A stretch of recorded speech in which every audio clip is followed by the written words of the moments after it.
My name is Denise Mashnasamy. I am the Associate Director for the Center for Inclusive Excellence.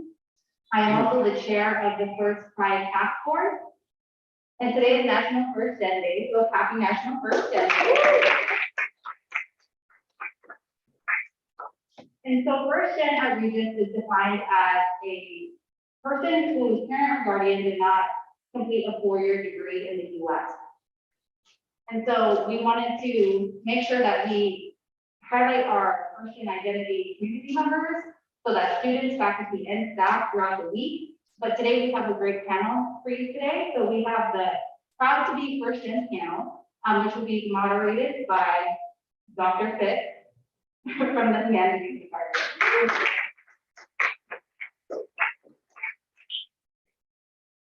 Thank you. Very happy to be here with you all. I wanted to note too, before we get started, that I also identify as a First Gen student. So I'm happy to be up here with my good friends. So I'm going to introduce the panel, and then we'll jump right into some questions. Sound good? I'm going to try to go in the order that I see here. So we're going to start with Eliana Olugbe. She's the pronoun she, her, hers. She's a graduate student. I might need some help parsing all this. So in the AMS nursing program. Right. Currently in the MSN portion. Yes. And on the pediatric nurse practitioner track. That's Correct. all right. You got that all I'm not sure I know what the acronyms all mean, but I think that's it. And you're from Orange County, California. I am.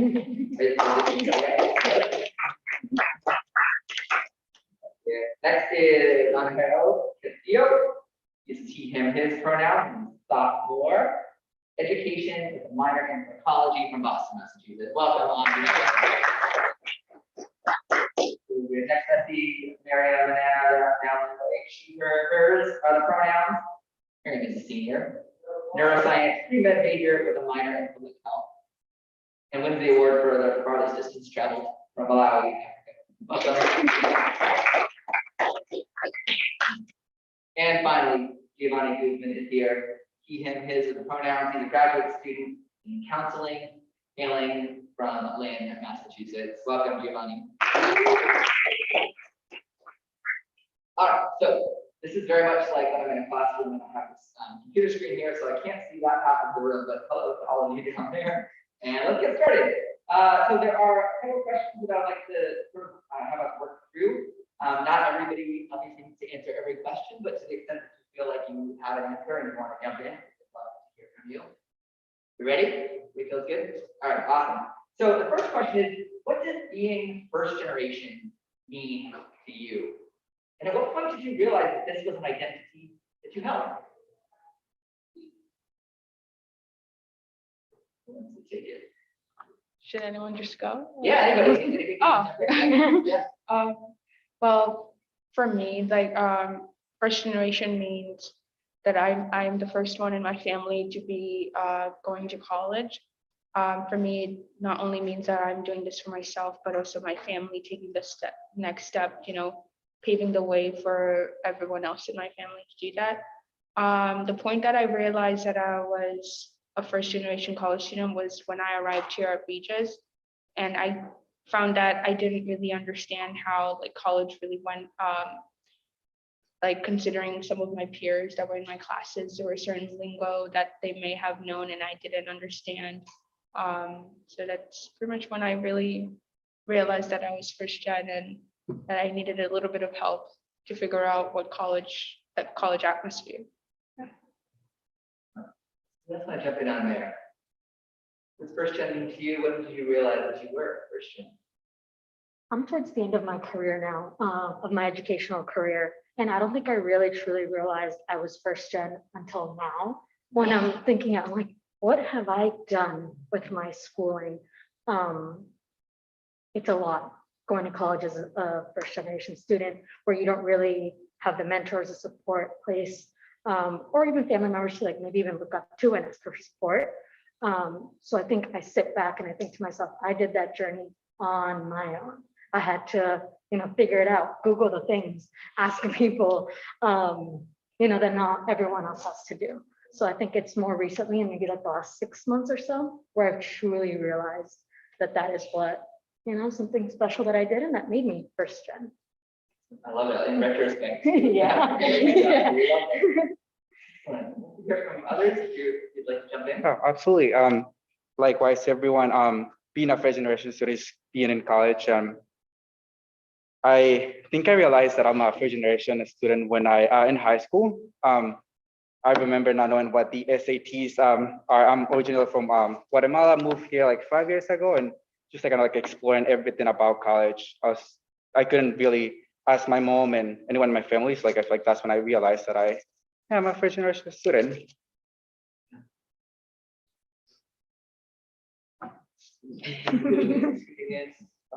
So for me, being a first generation student, what it means to me is that I'm one of the first in my family to break generational curses that not only my family goes through, but people in the surrounding communities, in my communities. And that's what it means to me. And I'm affecting not only my life and my future, not only my families, but my friends and just my peers and the people I grew up with. So I know that I'm not only inspiring like younger siblings, it's a lot deeper than just being the first to go to college and and being a grad student as well. That's like I just pretty much dove into like an entire deeper level of being a first gen student, because it's one thing to be a first gen undergrad and then now grad school. So you're just breaking all kinds of boundaries for the following generations in your family. Really, really excellent.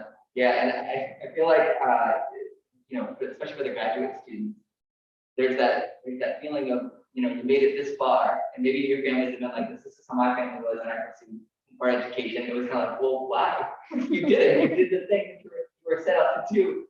Why would you keep going? I just kept going. Keep going. It's great. I love it.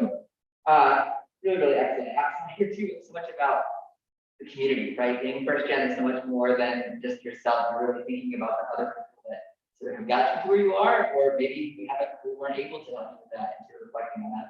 I love that. We'll have some time to sort of circle back to that at the end here. The next question I'd like to ask, and let me know if this requires any, additional explanation or something, but we're wondering about the sort of intersecting identity within you that have contributed to your first generation experience. So the other ways that you think of yourself beyond first gen, other sort of defining characteristics, parts of your identity, how have those sort of contributed to your experience as a first gen student? Well, you clarified that, so that helps a little bit. Personally for me, I additionally to being a first gen student, I moved all the way from California out to here to do the program that I did. So in addition to being a first gen, being in a new location, I was not used to your cold, guys. I'm still getting used to it. It was a whole new environment that I was placed in. So you add that on, there's multiple layers that you add to each of us. Obviously, location is playing a role in most of our journeys as well here. So I think that's super important to who we are as people as well. Absolutely. Thank you for that. For me as well, just like coming from like a different country as well, and just like learning a new language. I remember it's like not knowing any English, and I feel like that was like a really big part of like being here.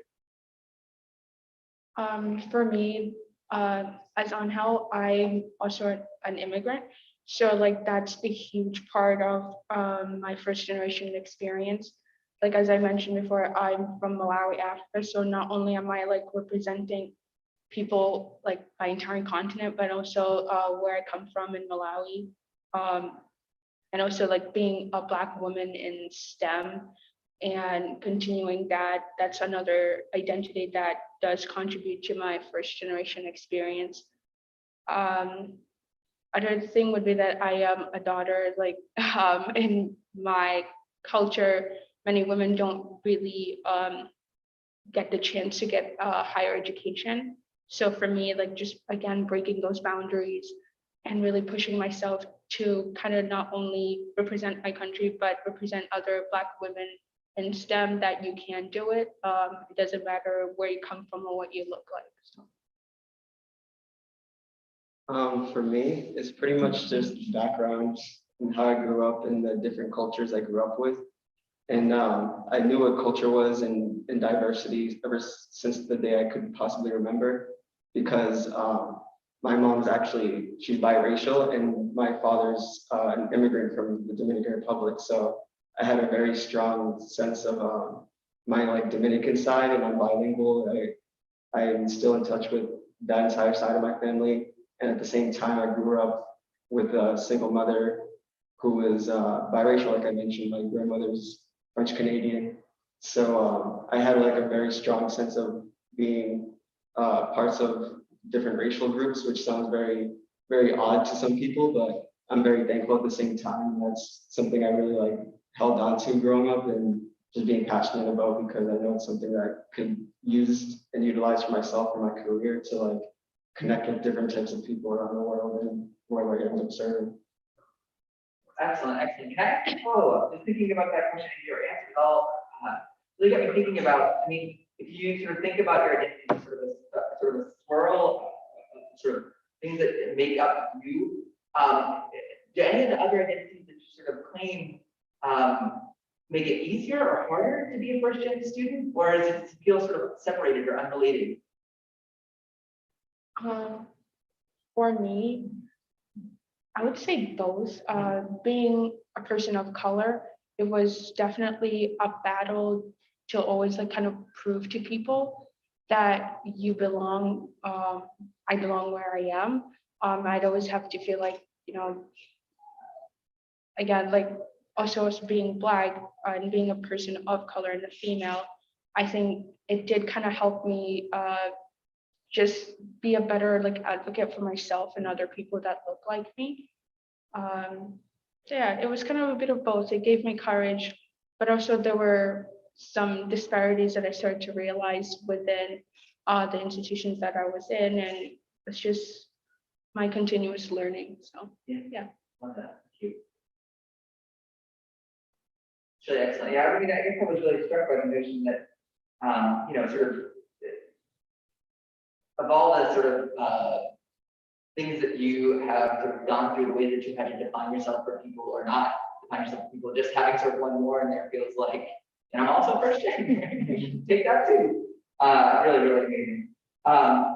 Let's move on to think about some of the skills that you may have gained as you had to navigate your first gen identity, whether this is because you haven't had the support or because you had to find the support. What skills do you feel like you can attribute to this particular identity? Okay. At least personally, Sure. I'm not really afraid to ask questions Good, yeah. personally. Yeah. I think a lot of us not having that support there in place from the start, it forces us out of that comfort zone that maybe a lot of other people have, where we have to go and ask for that help. We have to be vulnerable in that regard, but we have to be able to be confident almost in that same way of being vulnerable. So I think that's a skill that we all probably had to give into at one point, but like grow from at the same point as well. Yeah, I agree. I think for me, it's just like learning how to ask for help. I think I have to like kind of like go the extra mile when I needed to like know something, or I remember just like asking so many questions when I moved in as well. I don't know if this is a skill, but it's like appreciating every opportunity we have. I feel like that really that's something that I do. Is like Just going off on what Angel said, for me, like being first gen really humbled myself. Like I was very humbled by the experience that I was having. As like I'm the first one in my family, and many people where I come from don't really have the opportunity to be going to get like a higher education. So for me, like the skills that I gained were not only confidence but humility. And as Anel said, like with me, I am no longer afraid like asking questions. When I first arrived here, I was really nervous. Bridget knows I barely spoke. I would literally email Kelly Brochure about what I need to put in my dorm, and she would send me lists. And for me, like navigating my first gen identity, I really had to learn to put myself out there and just trust the process and really believe in myself. Yeah. I would say for me, A skill that I developed that I would say is one that like truly possibly changed my life and brought me to where I am today is just a strong sense of introspective. And what I mean by that is once you get to look into yourself more, you look in the mirror and you discover like who that person is that you're looking at in that mirror, then you also figure out what you're passionate about, what you love, and where you want to end up going in life. So that was one of the skills that I developed that I also want to spread among my peers and the people I end up serving, like I mentioned previously. Really, really excellent.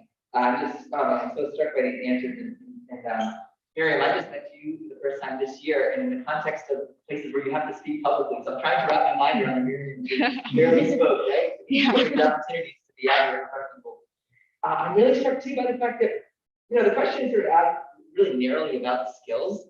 The direction that you all took it was thinking about qualities, right? These are sort of aspects of your personality now that have sort of come to the surface because of these experiences. And I wanted to add on too, maybe this is something that that you have experienced, but especially sort of as you keep going in your education, is this notion of imposter syndrome. Have you heard this phrase before? Where you just always feel like you don't belong there and you're not supposed to be there. But if you start with that when you're a freshman in college, then like by the time you get into grad school, you're like, I belong wherever I am. Right? Like, I could be there. That would be my answer to that question. Jump in there. Really, really excellent. These great qualities have emerged. Really excellent. I want to ask now about your support network. You have all mentioned families, communities, people back home, wherever you're coming from. In what sense do they support you? Are they a support network, or do you have to sort of go it alone? How has that experience been for you? So of course, I'm a family guy, so I put my family first always, and I appreciate all the support they gave me for my entire life, of course. But I would say my strongest support network is honestly just my peers, because like we're here today because we're first gen students, so there's only so much that my family could really provide with senses of comfort or support in that sense. So yeah, like with my peers, I like to surround myself with people who are going to help me grow. So that's definitely my strongest support network. Just kind of going off from that, for me, first, like, it's my family, especially my dad and my mom. There have been extremely supportive, even though they don't know what my major is and they don't understand the type of research that I'm doing. They're always in the background, like, you can do it, you belong there. And another thing would be some of the professors and incredible people that I've met here at Regis, like including Bridget, that's sitting over there, Walt, Dan. Like, for me, my support network is an array of people that have impacted me in a large or a little way and has kind of shaped the person that I am today. And, you know, being here and being like student body president, if you told me my first year that I was going to be that, I would have laughed in your face and said, yeah, you're wrong. But yeah, my support system is very diverse, and I've learned so much from the mentors that I've had, like Dr. Threicheld and Dr. Consiglio. It's like they have pushed me academically as well as a person. So yeah. That's probably And obviously my friends. Like, That's also inspirational. For me, as well, my family, especially my mom and my little sister. I feel like my mom's always been there for me, and as well, she don't understand most of what I'm doing, but she has been always there when I need her and anytime. And yeah, and as well, incredible people that I have met here at Regis, who embraced who I am. I feel like in high school I was like really scared to like show myself, but in coming here I was like it's scary as well. But it's like finding like all of that support and people that love me for who I am. It's been really empowering. I find it really interesting that we overlap there a lot. My mom and my sister, ultimately, like my biggest strength. My mom always put it in me and my sister that our priority was school. Always, always school.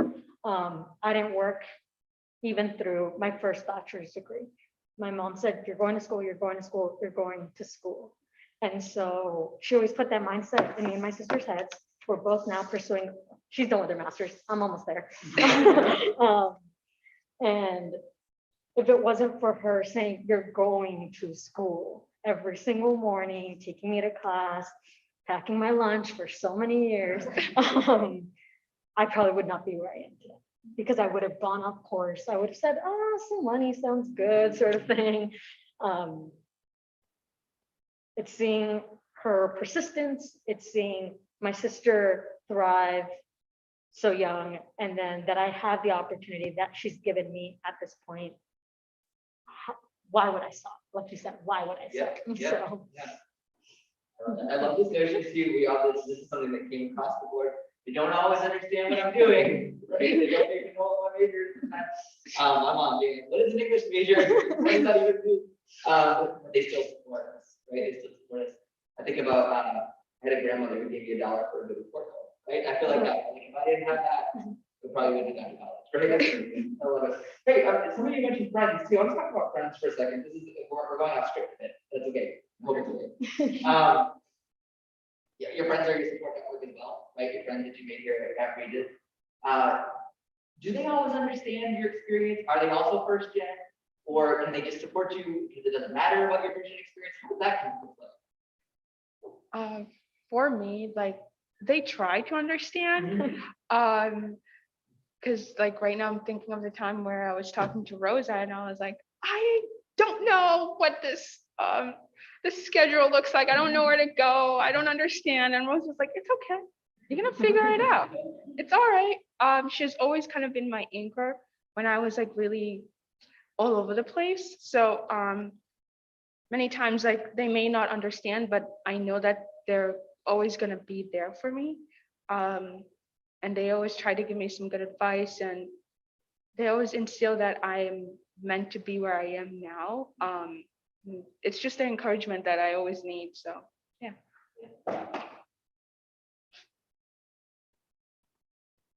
And they're just thinking about how your friends interact. I'm doing a really crazy but amazing program that Regis has, an accelerated bachelor's and a master's in 3 years. It's insane. But if it wasn't for, number one, this teeny tiny cohort that we have, and the friendships that we made in that program, we would not also have made it either. I think it comes down to my peers understood that we were all tired, we're exhausted, I have clinical tomorrow. What time do you have to be there? 5:45. What time do you have to be there? 6:10. And that sort of craziness. Because they understood, they are able to push each other. A lot of us are first gen. A lot of them aren't. A lot of them have parents who are professionals and everything. So it's interesting to see that they might offer information that we might not have had. Or they'll be like, hey, a tip, a book or something. And then they'll gladly share it with us because we're friends. We're all in this crazy program together. So friends are important. Really good. Well, back to that support community in the fifth year. This is the part. I feel like now you've established your credit. You've earned some respect, I think. What piece of advice might you offer to other students who are first gen, like here in the room or watching that on YouTube?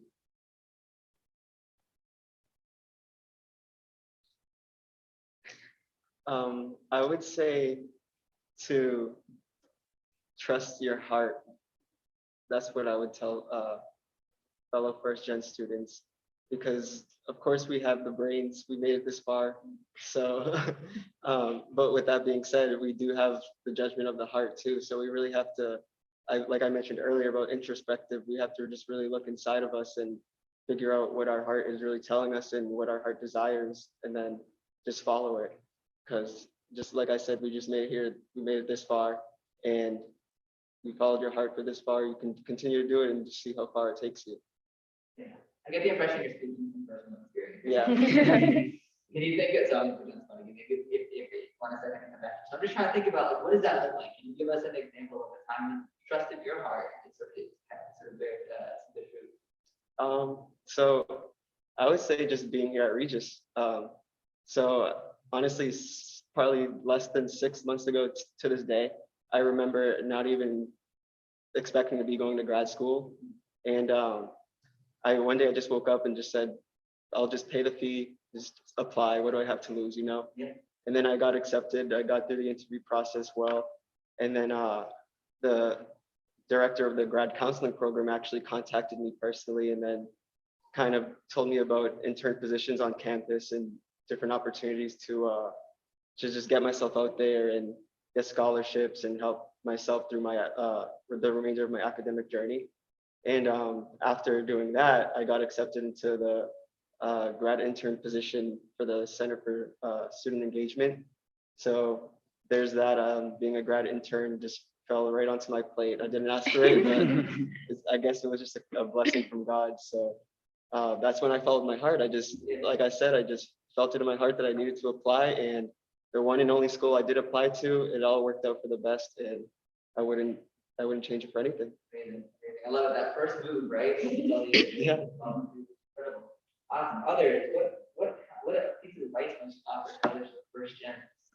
The advice that I will give is find your passion and work hard for it, as well as your accent do not define you. The way you speak do not define you. I feel like I've been really self-conscious about my accent, and sometimes I'm like really, really afraid to speak up, especially in class. But I would say to like just like do not be afraid to speak up. I'm still working on it, but yeah. Does that apply to Mexican accents as well? That was my word. I started in college. I brought a Boston accent in college. And find your passion. Have you feel like you found your passion on health? Definitely. I want to be an ESL teacher, a second language learner. I want to teach second language learners as students, and I feel like when I got accepted to Regis, a lot of people like ask me, why are you being a teacher? And a lot of people kind of like gave me like a lot of different careers that I can go to, and that I can make more money off of it, I think. But I feel like what I've always wanted to do is just like go back to school and kind of like support students and show them that if I did it, they can do it too. I feel like when I was in high school, I did not see any representation, any students like coming from any teachers coming from a different country and being teachers. So I want to be there for them, just show them that you can do it, and I feel like that's my passion. Love that.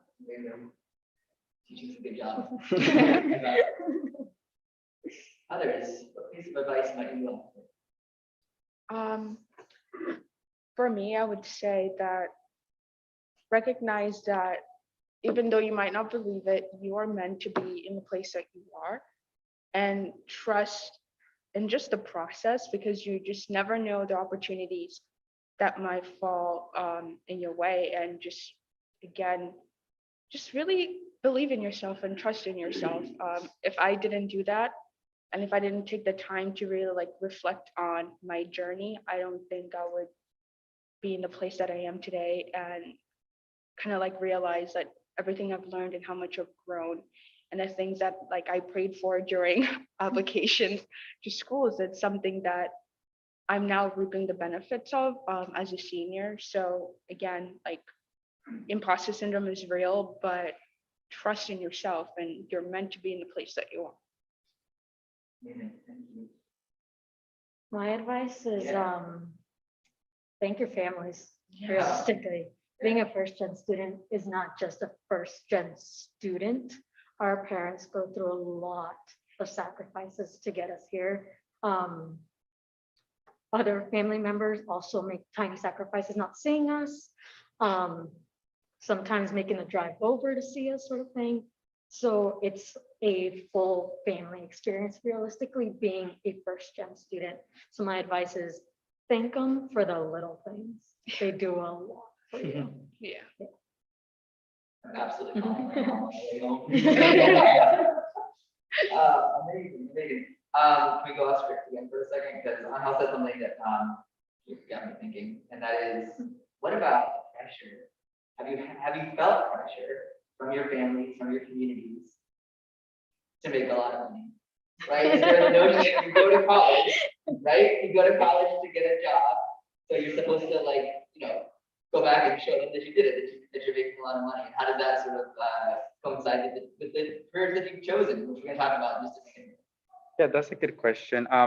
My mom has always been supportive. I think, like I said, like she do not know most of the things that I'm doing. I told her I want to be a teacher, and she was like, yeah, go for it. But I feel like a lot of people that actually went to college, starting college right now, kind of like, they're like the ones who like ask me like, why do you want to be a teacher? Why don't you be this? But it's like knowing what I wanted to do was always there. And yeah, I don't know if that answers your question. Yeah. You can ask the question to others, you feel that kind of pressure. For me, definitely at like a younger age, when I was in high school, I did feel like the pressure from my parents to really kind of be academically driven. And now that I'm in college, I think my family, especially my dad, he's starting to realize that like I was listening to the lectures you gave me on the way back from the science team meets. Like the pressure is there, but I think if you take it as a way that your parents just want the best for you, I have kind of like, yes, it becomes really stressful because you feel like you're representing your family and your entire community. But again, it's just another way that they know that you can do it. They believe in you. So you just change that pressure into something that can be a motivation to drive you. That's the best way you can kind of counteract, the stress of being a first gen student. Just to add to that, I definitely felt a lot of pressure growing up being a first gen, and it's something I can go off about for days. But yeah, just the whole money aspect that you're talking about. I come from a poor city and a poor family, so one thing that they really expect out of me being a first gen student is becoming rich somehow, some way. They think that I could, of course, I'm not lowering my capabilities, but they assume that I'm just going to automatically become a lawyer or a doctor or something. But they don't understand that it really goes deeper than just looking for a financial reason to go through school and be a first gen and really like take a good firm hold of that identity. So you just have to chase your passions, and that's something I had to kind of like open their minds about.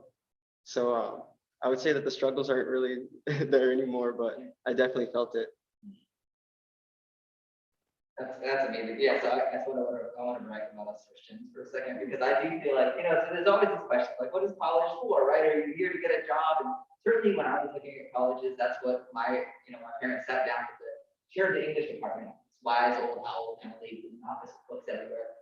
Like, so what is he gonna do with this English major? And she was like, anything we want. And my mom hated that answer because that was not a career, So it took a little while to let them know, but what I was gonna say about first gens, I feel like we get to understand in a way that like there's more to your education than sort of career output, right? I don't know, that's just a first gen thing. I'm not sure about this anyway, but I really love your answer. I totally resonate with that. Speaking of bragging, it's not bragging maybe, but we can now share something that you're proud of, something that you've accomplished in your time here at Regis or on your way to Regis or in your life that relates to being a first gen student.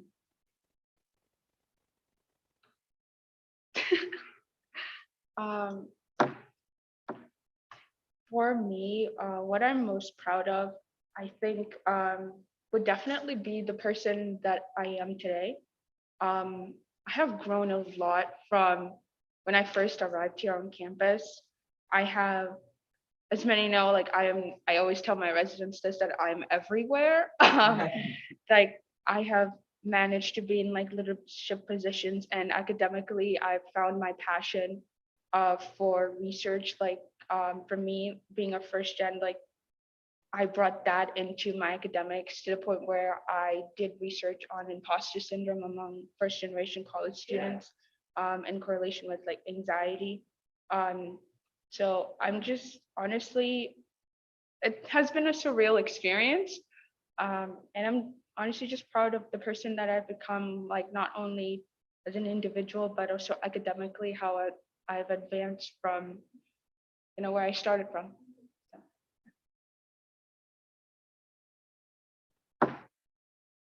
One thing that I'm proud of is the inspiration I was able to spread to people around me.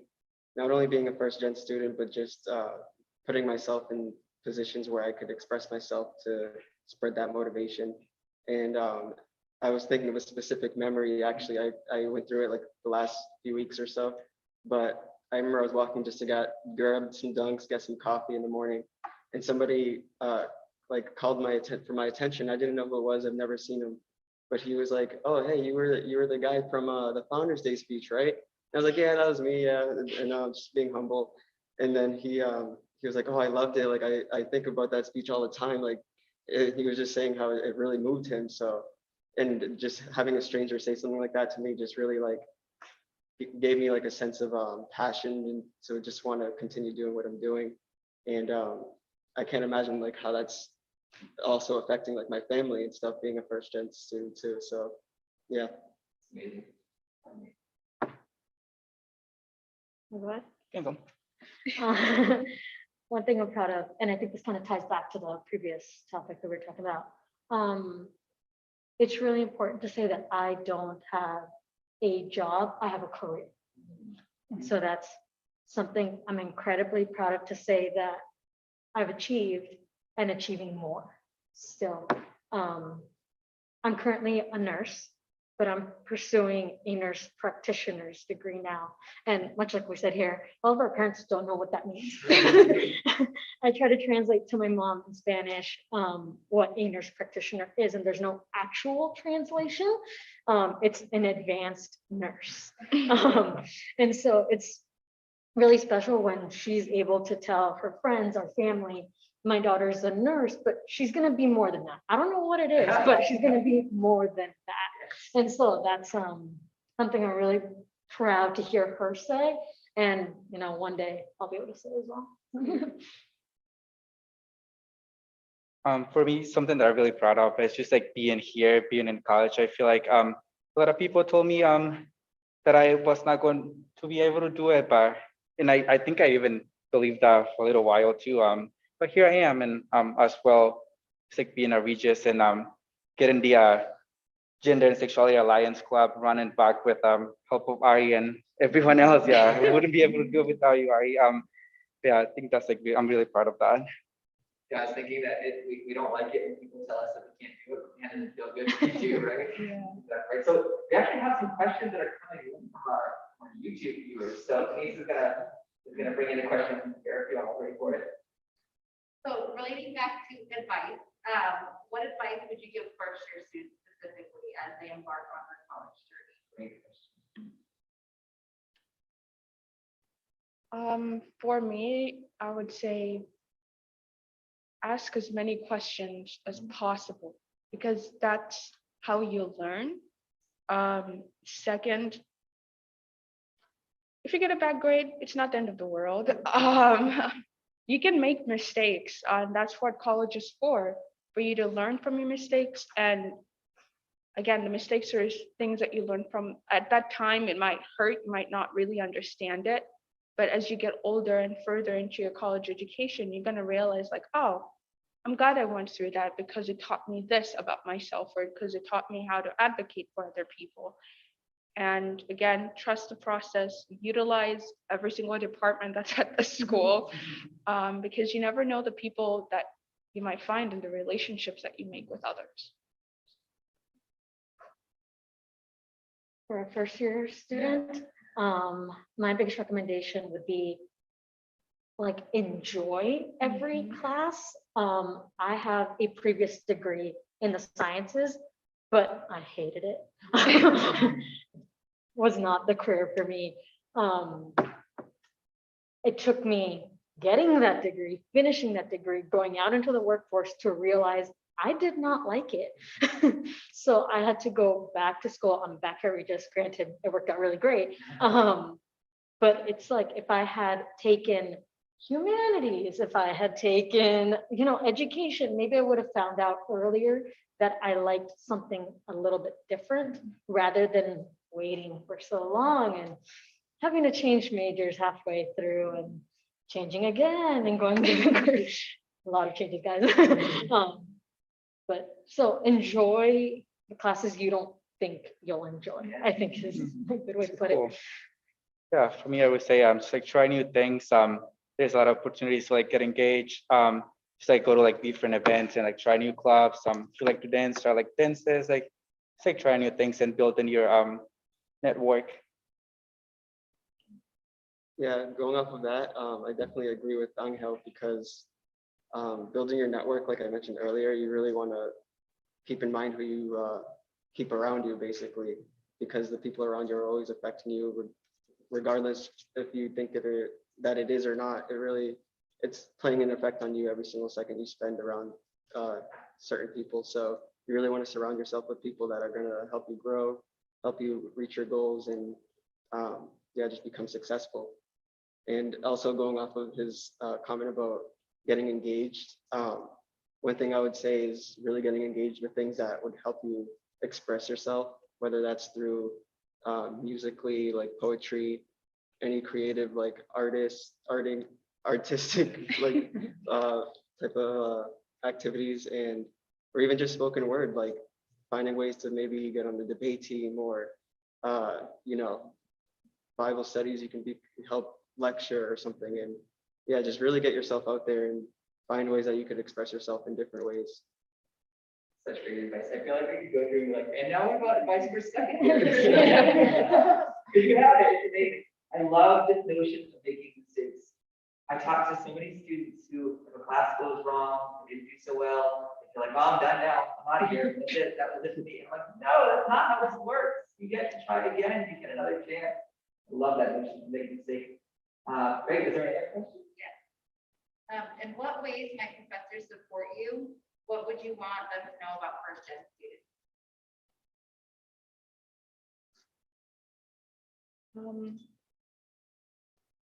I would say that for them, there's a lot more going on in their lives than just like the class that they're taking, and really taking the time to understand their experience, and just honestly reinforcing that you are there for them. For me, an amazing professor, I'm going to shout him out, Dr. T. When I was taking one of the hardest like neuro classes was a neuro seminar, and I would always question myself, like the research that I was doing. And Dr. Tharka would always reinsert, like, you know what you're doing. You're doing great, Miriam. So like the continuous, support and reinforcement that they are doing well, that they belong there, goes a long way, especially students of color. That continuous reinforcement and continuous, recognition genuinely helps and can be a great sense of guidance and support.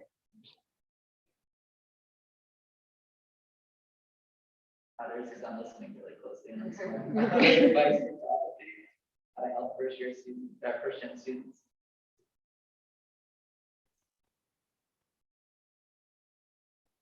Bueno, for Miriam said, I think just like making the extra time and kind of like checking with students, like someone is like struggling, just like checking with them if like they're doing okay, if like anything that you can do. I remember one time I didn't, for my English class with Dr. Potts, I didn't understand one of the readings, and she translated like most of it, and it was kind of like helpful to like understand. Just going off of the common themes, just basically providing support to your students in whatever ways that might mean to you.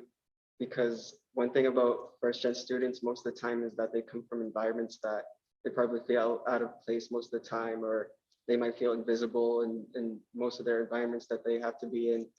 And so that prevents them from wanting to speak up sometimes, or maybe that they might start possessing certain behaviors that might be negative towards their academic work or the quality of it per se.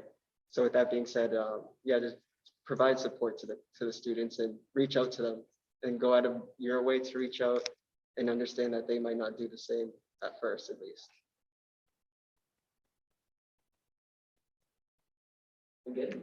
Yeah, this is great. This is great advice. I mean, I really love the notion too. This is both ways, I think, for students and for faculty to sort of recognize the multidimensionality of each other's lives, right? That like, there's, I have to remind myself of that all the time. My students, this is not, I love teaching stories of belief, but that's not the only thing going on in students' world, right? And I'm going to offer a piece of advice from my colleagues based on my experience. And I've told this story before, so forgive me if you've heard this, but my advice to faculty is never in a classroom setting, ask your students who in the class identifies as first gen. Because I had this happen to me when I was in college, and I thought I was so proud of myself. I think I was still a junior, so I was feeling pretty good about it. But I have a confidence. So I hear this question, who in the room is first gen? So I shoot my hand up all proud, right? And then I look around the room. I was the only one. And that pride immediately went from like, yeah, I'm awesome to, oh, this is really good thing. So that's what I say. I think if you don't ask that question, that's it. There's better ways to get to that conversation, for sure. Excellent. Was there another question? Or we're good? All right, then let's move to another question from our list. Good. So we talked a lot about sort of what it has taken to get you to where you are. Now it's time to start to sort of look forward, look into the future, and I'd love to hear what your career goals are. And you have people at really at different stages of your academic progression here. So what goals do you have for what's next? What's your career goals? Yikes. Since I'm the grad student here, I guess I'll go first. But so what I plan on doing is pretty much just continue what I'm doing now, is spread the inspiration, spread the love, spread the positivity, and open people's minds like I have been, but through a therapeutic setting, of course. So my main goal, whatever amount that might take for me, amount of years, is I want to open up my own therapy practice someday. And yeah, pretty much it.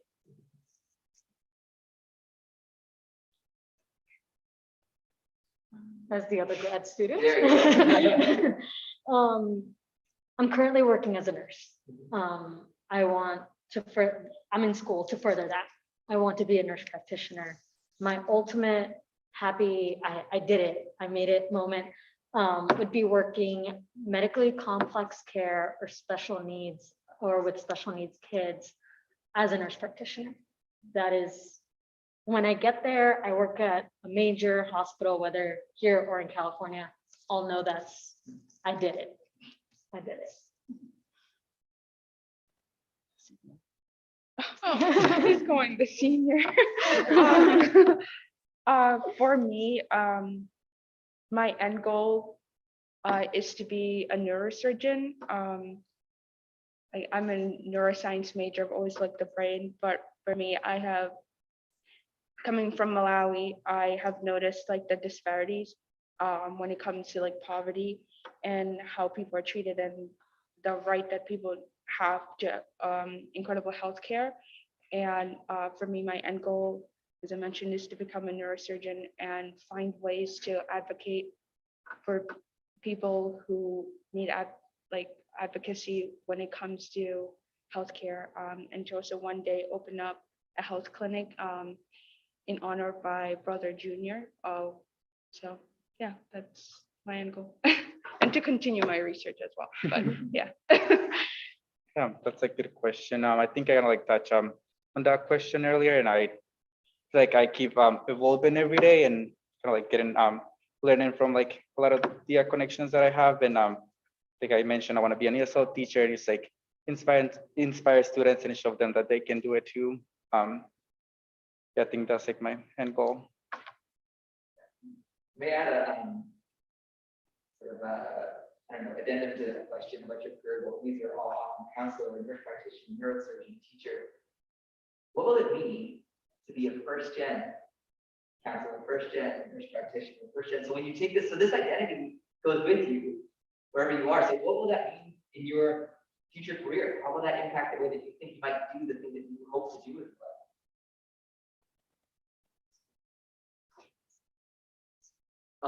So I think it would benefit me tremendously, because being a counselor, you have to, of course, develop strong connections with your clients and develop good relationships with them. So being a first gen student, being of color, and going through the experiences that I went through growing up, I know that I could connect with my clients on a way deeper level that a vast majority of therapists in this world right now can't really connect to. So yeah, that's something I would definitely hold on to for the rest of my life, especially in the work field. I think it would definitely open doors. Just like by seeing example, I want to be a teacher, it's like showing my students where I'm coming from, like inspire them to like also follow their dreams. I think we also possess other traits as first gen students, resilience, determination, motivation. So many more that we can probably come up with. Agility, confidence, yeah, That makes us maybe a little bit more special, quote unquote. That, like you said, not everyone else can resonate with. And then we can also apply to our practice. We're all going into fields where I think surprisingly, we all want to help others. So being able to have these additional traits in us and being able to relate to a different maybe demographic as well and wanting to make that difference to others, I think is very pivotal to us. Just to kind of go off on that, I think like when I'm a first gen like neurosurgeon, I think for me, it's the adaptability of what a first gen student is. So for me, it will help me really adapt to the situation that I'm in and to find ways that I can show others, like, if you look like me and you've gone through struggles in your life, like you can make it and you can do it. It doesn't matter what people say to you, you have the power and the motivation to get to that point. If I made it, you can make it too. Amazing, amazing. And I just want to add on to that too, is that like I didn't actually notion that like you'll be a first gen whenever you'll be here. I actually have to credit the first gen community here at Regis for letting me know that, because I had thought, I stopped thinking of myself as first gen until I realized, I think it was a call my first year here for like, is there any, college professors here that represent first gen? And I was like, that is me. And then I began to think of myself as a first gen college professor, right? As I was a first gen student too. So this identity will go with you and will shape the way that you work. Excellent, excellent answers. I wonder if we can turn to audience questions. At this point, we do have about 9-ish minutes left. If anybody in the audience would like to ask our amazing panel some questions, and I'll come over here so I can see if we can do questions from the audience. Yes, please. I have a question. So with being Christian as well, seems like there's between me and what Rudy said, there's a shared like, this degree or whatever I'm going into is bigger than me. So what do you think or hope that by going into your career and finishing school, what it will mean to your family or the people you're going? That's a very emotional question for me. What it will mean to my family, it's that like all the hard work and sacrifice that they're putting in the work. Like my dad's a baker, my mom babysits, and they have worked so hard to put me in the place that I am today. For them, I think it will show that all that work was worth something. They gave me the opportunity to go to school and become a person that they're proud of. I think it means more to them than it would ever mean to me. For them, it's a sense of pride and just, they made it, like, yeah.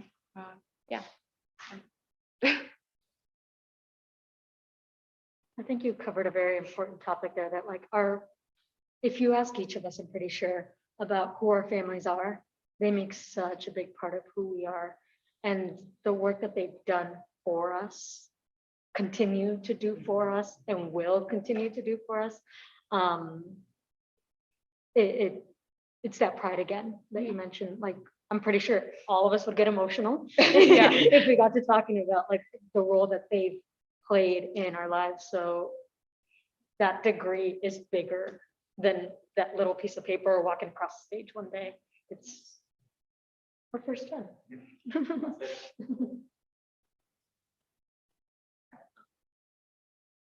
Good question. Yeah. I'm thinking about the institute group. You came to Regis for a reason.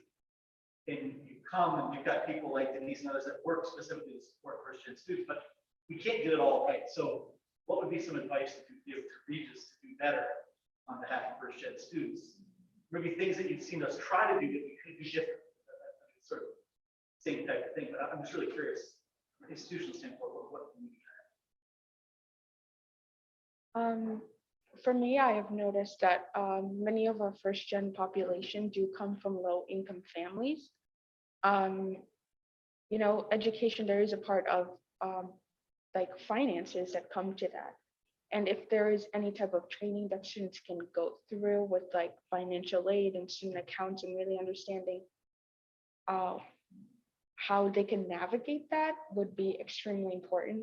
Like for instance, with me, when I first got my bill, I was extremely confused. I had to call in and I spoke to Melanie Larry and she kind of helped me go through everything. But again, like if there is any way they could be like a grant for students to apply more, or again, sometimes money does play a huge part of the first gen experience. So if there can be some sort of way that it can be a sort of conversation between the first gen families as well as the students with like financial aid or student accounts that could really help benefit that experience and make it less stressful.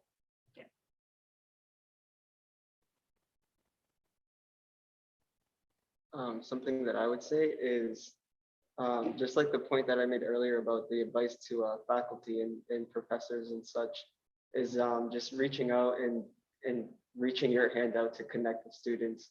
Because like I mentioned before as well, is first gen students always have the habit of having like this shell and not wanting to speak to like higher people in the faculty and staff and such like that.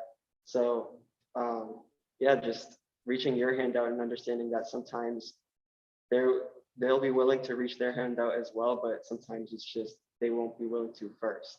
So it's just keeping in mind to make that first move to connect with the students.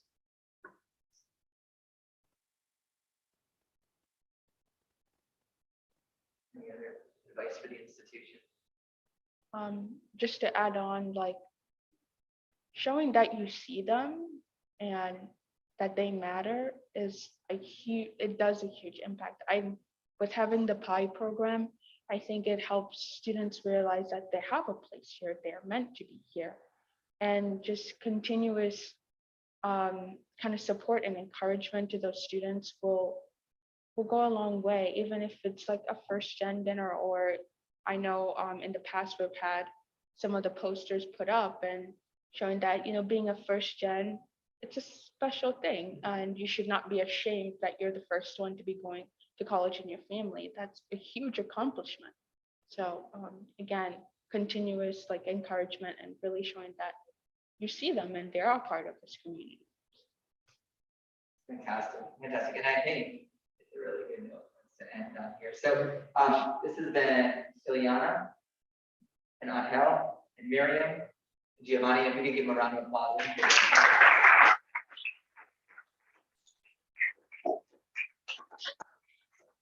Thank you so much for